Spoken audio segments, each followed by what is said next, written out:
Growing up in the small, quiet town of Redwood had always felt like living in a bubble.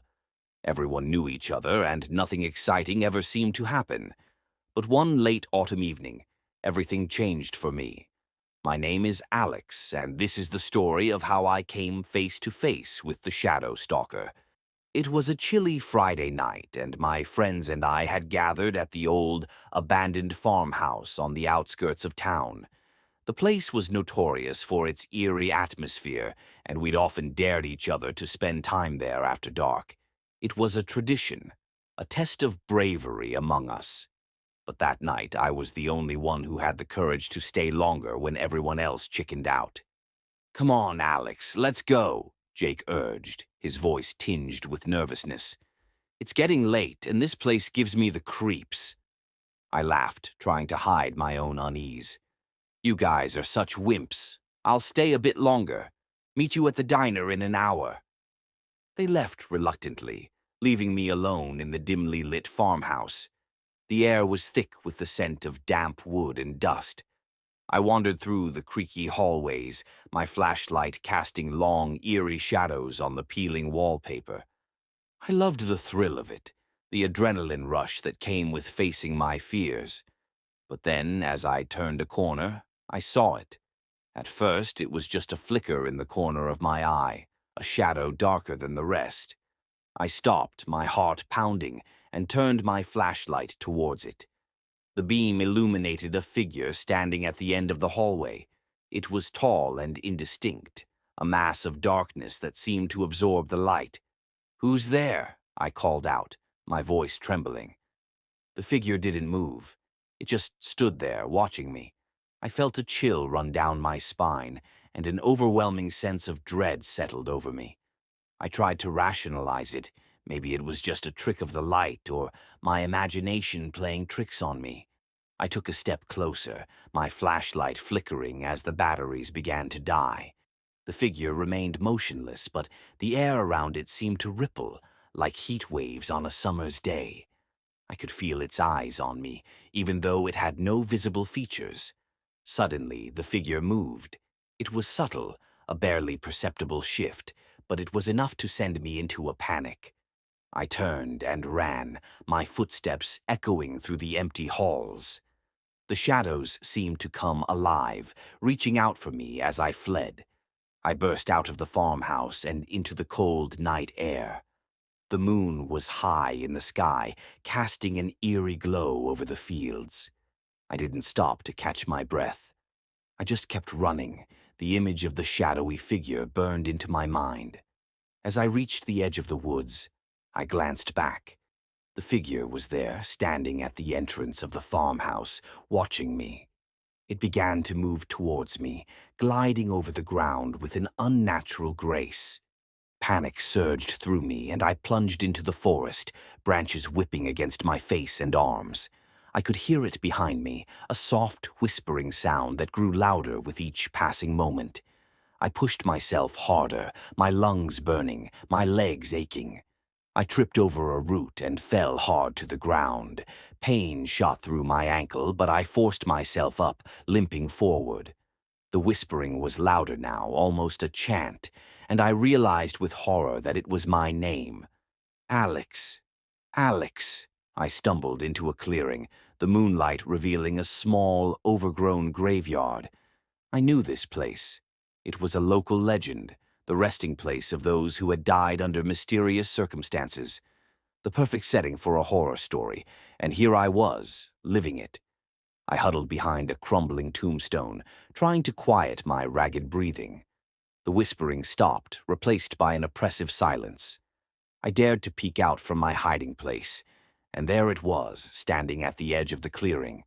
The shadowy figure was closer now, its form more defined but still indistinct. It seemed to shift and waver, like smoke caught in a breeze. I could feel its gaze piercing through me, and I knew there was no escape. In a final, desperate attempt, I grabbed a fallen branch and hurled it at the figure. It passed through the shadow as if it were nothing, and the figure surged forward. I screamed, scrambling back, but it was too late. The last thing I saw was the figure looming over me, its shadow enveloping me in darkness. I felt an icy grip on my heart, and then nothing. They found my body the next morning, lying among the tombstones. The doctors couldn't explain the cause of death. They said it was as if my heart had simply stopped. My friends were devastated, and the town was left in shock. The farmhouse was condemned and eventually torn down, but the legend of the shadow stalker lived on. Some say it's still out there, lurking in the darkness, waiting for its next victim. And on cold, quiet nights, if you listen closely, you can still hear the whispering. Alex, Alex. Driving at night had always been my escape. The dark, empty roads gave me a sense of freedom I couldn't find anywhere else. My name is Emily, and I've always found solace in the solitude of late-night drives. But one fateful night, that sense of peace turned into a nightmare. It was a cold, moonless night in late October. I had just finished a late shift at the diner where I worked part-time, and the thought of a drive through the quiet countryside seemed like the perfect way to unwind. I climbed into my old, reliable car, started the engine, and set off into the night. The road was empty, and the only sounds were the hum of the engine and the occasional rustling of leaves in the wind. The darkness was thick, the kind that seemed to swallow the headlights, casting long, eerie shadows that danced along the roadside. I turned on the radio, hoping for some company, but only static greeted me. I shrugged it off and kept driving, enjoying the quiet. I took a familiar route, one that wound through dense woods and open fields. It was a desolate stretch of road, with no houses or streetlights for miles. I had driven this way countless times before, but tonight something felt different. The air was colder, and an uneasy feeling settled in the pit of my stomach. As I rounded a bend, my headlights caught something unusual in the distance. At first, it looked like a fallen tree blocking the road, but as I got closer, I realized it was an animal, a large, dark shape lying in the middle of the road. I slowed down, squinting to make out the details. It was a bear, or at least it looked like one at first glance. I brought the car to a stop a few feet away from the creature. It was massive, its fur matted and dark, blending almost seamlessly with the night. But something was off. As I peered closer, I saw that its head was not that of a bear. It was more elongated, like a wolf's, with sharp, glistening teeth and eyes that glowed a sickly yellow in the beam of my headlights. My heart pounded in my chest. I had never seen anything like this before. It was a monstrous hybrid, a creature out of nightmares. For a moment I was paralyzed with fear, unable to look away from those malevolent eyes. Suddenly, the creature stirred. It rose to its feet with an unnatural grace, towering over my car. Panic surged through me. I fumbled to shift the car into reverse, my hands shaking uncontrollably. The creature took a step forward, its eyes locked onto mine. I finally managed to get the car moving, but it was too late. The creature lunged, slamming into the side of the car with a force that rocked the vehicle. I screamed, my foot pressing hard on the gas pedal, but the car barely moved. The beast was too strong, its claws tearing into the metal and glass. The window beside me shattered, and I felt a searing pain as its claws raked across my arm. Blood splattered the dashboard. In a blind panic, I grabbed my phone and tried to dial 911, but the creature's head lunged through the broken window, snapping the phone out of my hand with its powerful jaws. I fought back, kicking and punching, but it was useless. The creature's strength was overwhelming. It dragged me out of the car, its teeth sinking into my shoulder. The pain was excruciating. I could hear my own screams, but they sounded distant, as if coming from someone else. The last thing I saw was its eyes, those horrible, glowing eyes, as it dragged me into the darkness of the woods. The world faded to black, and I knew I wouldn't make it out alive. They found my car the next morning, abandoned and covered in blood. There was no sign of me, only the shattered glass and deep claw marks on the metal. The police searched the area but found nothing, no trace of the creature or of me. My disappearance became a local mystery, a ghost story whispered among the townsfolk. Some say the creature still roams the woods, hunting under the cover of night. And on those dark, moonless nights, if you listen closely, you can hear the faint echo of a girl's scream carried on the wind. Lily has always loved nature. At the age of 17, she dreamed of becoming an entomologist and studying insects. Every weekend, Lily would go to the forest with her net and collection box, hoping to find rare species of butterflies. One sunny Saturday morning, Lily spotted an unusual butterfly. Its wings shimmered with all the colors of the rainbow, and the pattern seemed almost hypnotic. Lily had never seen this species before. This could be a new discovery, she thought as she cautiously approached the butterfly. But as soon as she swung the net, the butterfly took off and flew deeper into the forest. Lily ran after it without hesitation. She ran for a long time, making her way through the dense undergrowth. The sun had already begun to set, but Lily did not pay attention to it, focused on her goal. Finally, the butterfly landed on a large old willow tree in the middle of a small clearing. Lily crept up quietly, preparing for the final throw. "Gotcha!" she exclaimed, covering the butterfly with her net. But at that moment, something incredible happened. The butterfly began to grow, tearing through the net. Its wings became bigger and bigger, and its body transformed, taking on monstrous shapes. Lily watched in horror as the beautiful butterfly turned into a huge monster. Its eyes were glowing with an ominous red light, and sharp fangs were sticking out of its mouth. "What? What are you?" Lily whispered, stepping back. The monster spoke in a deep, rumbling voice. "I am Morpho, the ancient spirit of the forest. You have been chasing me, trying to catch me. Now it's time for payback." Lily turned and ran as fast as she could. She heard Morpho flying after her, felt the gust of wind from his huge wings. Suddenly she tripped over a root and fell. Turning around, Lily saw Morpho hovering over her, ready to attack. She closed her eyes, waiting for the inevitable.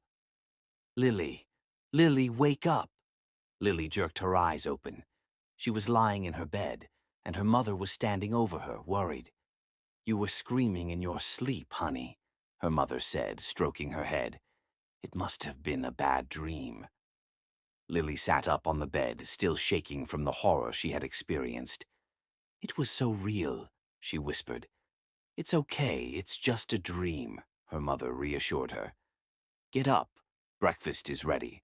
And don't forget that today you're going on a field trip to the Natural History Museum." Lily nodded, gradually calming down. She got up and went to the window. There was a collector's box with butterflies on the windowsill. Lily smiled as she looked at her collection. Suddenly she froze. In the corner of the box was a small butterfly with rainbow wings, just like the one in her dream. Lily blinked, and the butterfly disappeared. "I must have just imagined it," she thought, but an inner voice whispered that maybe not everything in her dream was just a fantasy. Since that day, Lily has continued her entomological research, but has become more careful and attentive. She learned to respect nature and its secrets, realizing that not all riddles are worth solving, and not all butterflies need to be caught.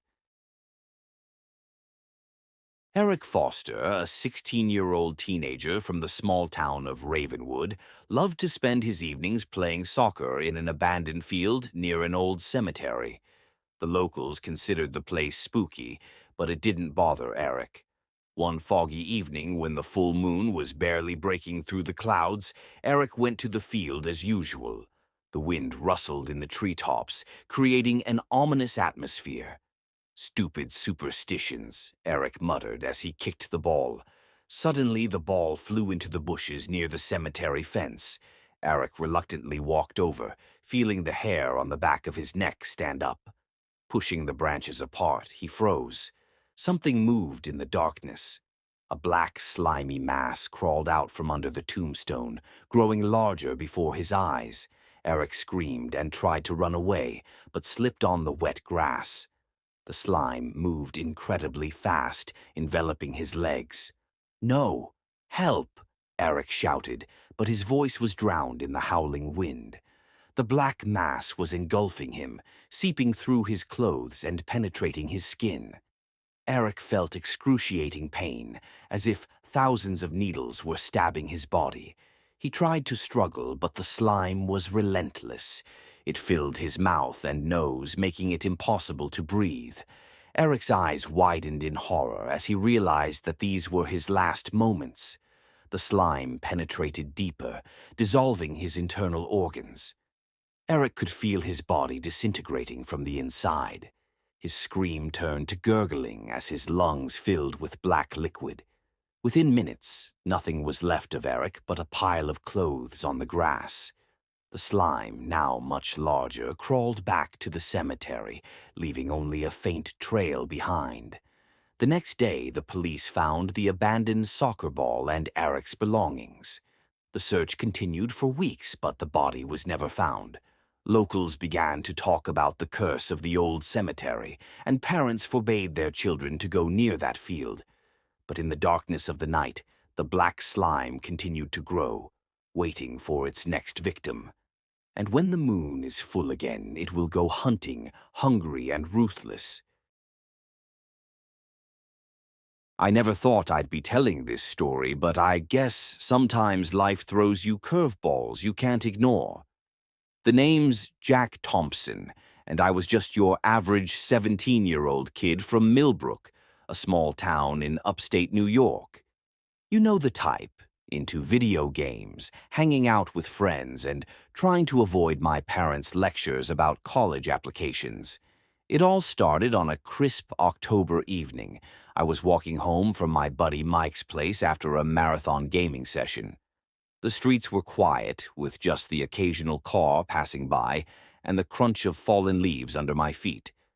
I decided to take a shortcut through Willow Park, even though my mom always said it was creepy at night. As I entered the park, the streetlights became fewer and farther between. The trees seemed to loom over me, their branches reaching out like gnarled fingers. I quickened my pace, telling myself I was being stupid for feeling scared. That's when I heard it, a soft, squelching sound like someone walking through mud. But it wasn't raining and the ground was dry. I stopped, my heart pounding in my chest. The sound got closer, and I saw movement in the shadows near the old gazebo. What stepped into the dim light of a distant street lamp made my blood run cold. It was roughly human-shaped, but that's where any resemblance to a person ended. The thing was about 7 feet tall, with sickly pale skin that seemed to pulse and writhe. But what really got me were the eyes. Dozens, maybe hundreds of them, covering every inch of its body. They weren't all the same size or color. Some were as big as baseballs, others tiny as pebbles. Blue, green, brown, even some that glowed an unnatural yellow. And they all moved independently, darting around in every direction. I wanted to run, to scream, to do anything, but I was frozen in place. The creature turned towards me, and I swear every single one of those eyes focused on me at once. It was like being pinned down by the weight of 1,000 stares. Then it spoke, and I nearly lost it right there. Its voice was a chorus of whispers, like a bunch of people talking at once, but slightly out of sync.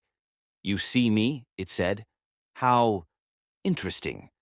I managed to stammer out a reply. "Well, what are you?"